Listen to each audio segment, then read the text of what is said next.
আজকে আমরা এই প্যাকেট জেলিটা বানানোর ট্রাই করব। জেলি বানানোর জন্য আমরা এখানে প্রায় 2 কাপের মতো পানি নেব।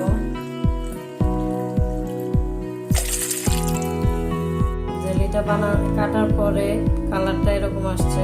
এই জেলি পাউডারটা আমরা পানির সাথে দিয়ে দিব। আমরা জেলি পাউডারটাকে পানির সাথে ভালো করে মিক্স করে দেব।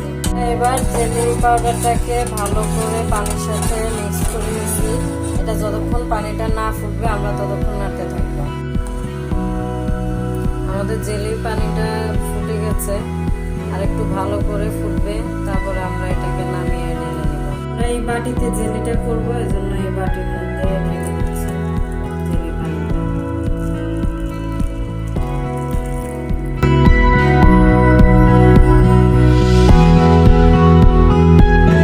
এই তো আমাদের জেলিটা ফ্রিজ থেকে নামিয়ে এনেছি, সুন্দরভাবে সেট হয়ে গেছে জেলিটা। আমরা এবার জেলিটাকে ঢেলে নিব।